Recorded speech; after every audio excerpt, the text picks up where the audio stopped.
Praise the Lord. പ്രിയപ്പെട്ടവരെ, ആഴമുള്ള ആത്മീയ ജീവിതം എന്തെന്ന് തിരിച്ചറിയാൻ ആഗ്രഹിക്കുന്നവരുണ്ട്. തിരുവചനം ആ മുഖം കൊറിന്തോസിൻ്റെ പുസ്തകത്തിലൂടെ നമുക്കായി വരച്ചു വച്ചു.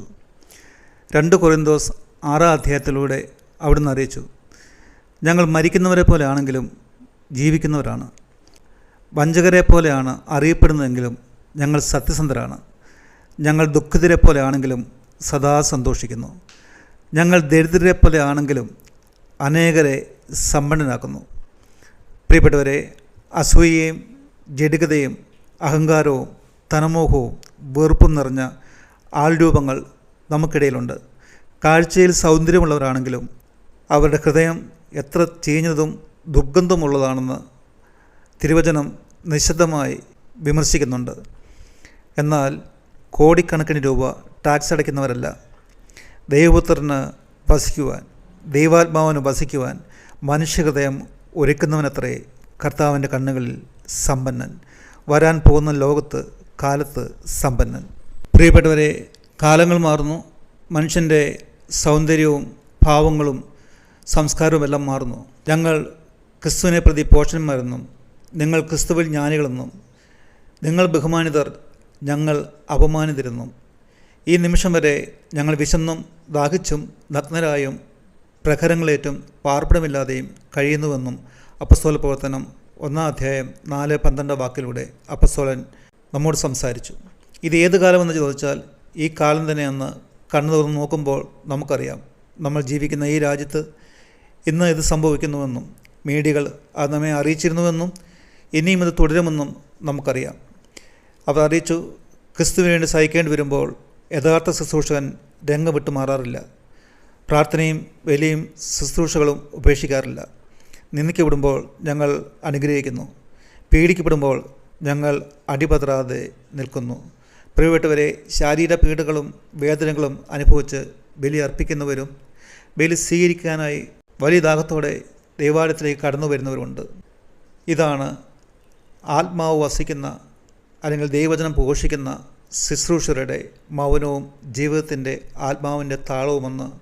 പ്രിയപ്പെട്ടവരെ, ഞങ്ങളിപ്പോൾ ലോകത്തിൻ്റെ ചപ്പും ചവറുമാണ്, എല്ലാത്തിൻ്റെയും ഉച്ഛിഷ്ടമായി ഞങ്ങൾ മാറിയിരിക്കുന്നു. ഈ കാലയളവിൽ ഈ ഒരവസ്ഥയിലേക്ക് സുവിശേഷത്തെ പ്രതി മാറിയവർ എത്ര പേരുണ്ടെന്നും സുവിശേഷം പങ്കുവയ്ക്കാനായി സമൂഹത്തിൽ ഒറ്റപ്പെട്ടു പോയവരും സമൂഹത്തിൽ നിന്ന് പിന്തിരിഞ്ഞ് ദൈവത്തിൻ്റെ ആലയത്തിൽ ഏകാന്തമായിരുന്ന് ദൈവിക ശക്തിക്ക് വേണ്ടി ദാഹിക്കുന്നവർ എത്ര പേരുണ്ടെന്നും നമ്മൾ പരിശോധിക്കേണ്ടിയിരിക്കുന്നു. അവരിൽ ദൈവത്തിൻ്റെ സാമീപ്യവും ദൈവത്തിൻ്റെ സാന്നിധ്യവും ഉണ്ടാവും. അവിടുന്ന് അറിയിച്ചു, ദൈവാത്മാവിനെ ജീവിച്ചിരിക്കുമ്പോൾ തന്നെ തൻ്റെ ഹൃദയത്തിൽ, ചിന്തകളിൽ, ശാരീരികതയിൽ വ്യാപരിപ്പിക്കാൻ സമർപ്പിക്കേണ്ടതാണ്. അപ്പോഴാണ് പരിശുദ്ധാത്മാവിൻ്റെ അഭിഷേകം നമ്മൾ ശക്തമാകുന്നു, ദൈവത്തിൻ്റെ ശക്തി നമ്മളിലേക്ക് പ്രകടമാക്കുന്നതും. ദൈവത്തിൻ്റെ ജീവൻ വളരുന്നത് അവരിലാണ്. യേശു ക്രിസ്തു എൻ്റെ പാവങ്ങൾക്ക് വേണ്ടി കുരിശിൽ മരിച്ചു, എനിക്കിനി ഒന്നും ചെയ്യാനില്ല എന്ന് ചിന്തിക്കുന്നവരുണ്ട്. രാഷ്ട്രീയ പ്രസംഗൻ രാഷ്ട്രീയം പറയുന്ന പോലെ തന്നെ വചനം കാണാപ്പാഠം പഠിച്ച് ദൈവവചനം പ്രഘോഷിക്കുന്നവരുണ്ട്. പക്ഷേ വചനത്തിൽ ജീവിക്കാനും വചനം പാലിക്കാനും ഇവർക്ക് പോലും സാധിക്കുന്നില്ല എന്നത് ദുഃഖകരമായ ഒരു സത്യമാണ്. പ്രിയപ്പെട്ടവരെ, ആത്മജനങ്ങൾ നഷ്ടപ്പെട്ടു പോയവർക്ക് ജീവജലം നൽകാൻ കഴിയാതെ പോകുമ്പോൾ ജീവജലം നൽകാൻ വചനം ഒഴുകുന്നിടത്തേക്ക് പരിശുദ്ധാത്മാവ് വന്നണയുന്ന ഇടങ്ങളിലേക്ക് അവരിനെ കൈപിടിച്ച് നയിക്കാൻ നാം ഓരോരുത്തർക്കും കഴിയാതെ പോകുമ്പോൾ ദൈവത്തിൻ്റെ ആത്മാവ് നമ്മൾ തന്നെ ഭാരപ്പെടുകയാണ്. ദരിദ്രരോട് സുവിശേഷം പറയുവാൻ കർത്താവ് അത്യധികം ആഗ്രഹിച്ചു. അവരെ തേടി യേശു അനേകം മൈലുകൾ താണ്ടി. ഹൃദയം തകർന്നവർക്ക് ഞാൻ സമീപസ്ഥനാണ്, മനമുരുകിയവർ എന്നെ കണ്ടെത്തും, അധ്വാനിക്കുന്നവരും ഭാരം വഹിക്കുന്നവരും എൻ്റെ പിന്നാലെ വരുവിൻ, ഇല്ലായ്മയിലും വല്ലായ്മയിലും സഹിച്ചും പീഡകൾ സഹിച്ചും നിങ്ങൾ എൻ്റെ പിന്നാലെ വരുവിൻ എന്ന് കർത്താവ് അറിയിച്ചെങ്കിലും കണ്ണീരും ഹൃദയവ്യതയും കൊണ്ട് കാഴ്ച മങ്ങിയ അവർക്ക് ദൈവത്തിൽ പ്രത്യാശ നഷ്ടപ്പെട്ടിരുന്നു.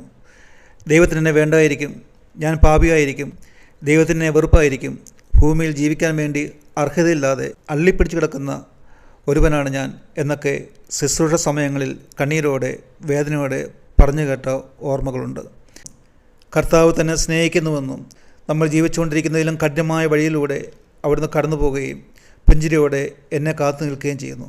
കൈവിരിച്ച് പിടിച്ച് എന്നെ മാറിലേക്ക് ചേർക്കാൻ ഇമവൊട്ടാതെ എന്നെ നോക്കി നിൽക്കുന്ന ഒരു ദൈവത്തെക്കുറിച്ച് അപരനോട്, വേദനിക്കുന്നവനോട്, ദരിദ്രനോട് സംസാരിക്കുമ്പോൾ, അവനത് തിരിച്ചറിയുമ്പോൾ അവൻ്റെ കണ്ണുകളിൽ പ്രത്യാശയും ഹൃദയത്തിൽ ആനന്ദവും ചുണ്ടിൽ നിഗൂഢമായ പുഞ്ചിരിയും വിരിയും.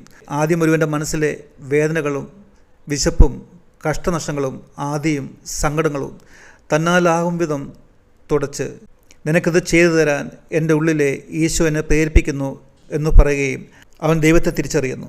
പിന്നെ അവൻ്റെ കണ്ണുകൾ ദൈവത്തിൻ്റെ നേരെ നീളുകയും ദേവാലയത്തിലേക്കും വചനപ്രഘോഷണ സ്ഥലത്തേക്കും അവൻ്റെ മനസ്സ് നീളുകയും ചെയ്യും.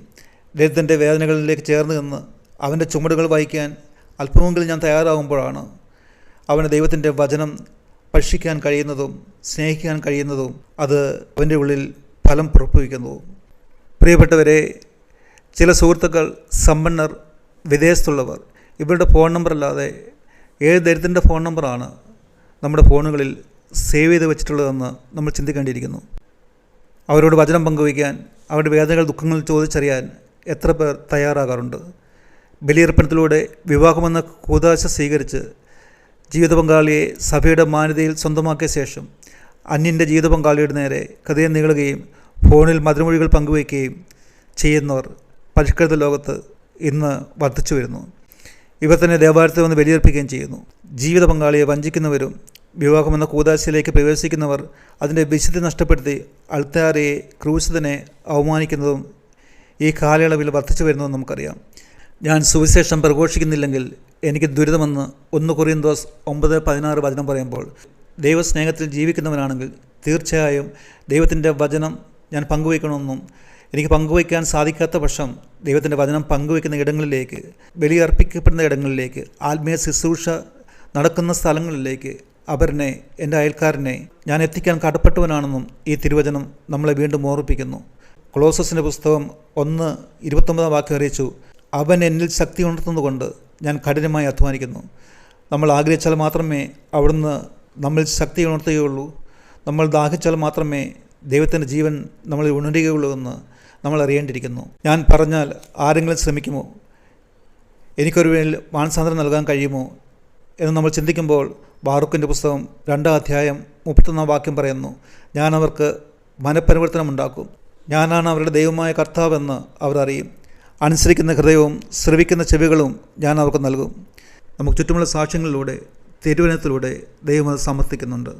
പ്രിയപ്പെട്ടവരെ, മടുപ്പ് കൂടാതെ ദൈവജനം പങ്കുവയ്ക്കുവാനും ദൈവത്തിനു മുമ്പിൽ തീഷ്ണതയോടെ സമയങ്ങൾ ചെലവഴിക്കാനും ദൈവവചനത്തെയും ബലിയെയും ആശ്ലേഷിക്കാനും നമ്മുടെ ഹൃദയം ഒരുങ്ങുകയും ദൈവത്തിൻ്റെ ജീവൻ നമ്മൾ ഉണരാൻ നമ്മുടെ ഹൃദയവും ശരീരവും ദൈവത്തിന് സമർപ്പിക്കുകയും ചെയ്ത് ദൈവത്തിൻ്റെ മുമ്പിൽ അവിടുത്തെ ആത്മാവിനെ മനുഷ്യഹൃദയങ്ങൾ നൽകുന്ന ഒരു സമ്പന്നനാകാൻ, വരാൻ പോകുന്ന ലോകത്ത് യഥാർത്ഥ സമ്പന്നനാകാൻ ദൈവം നമ്മളെ അനുഗ്രഹിക്കട്ടെ എന്ന് പ്രാർത്ഥിക്കുന്നു. ആമേൻ.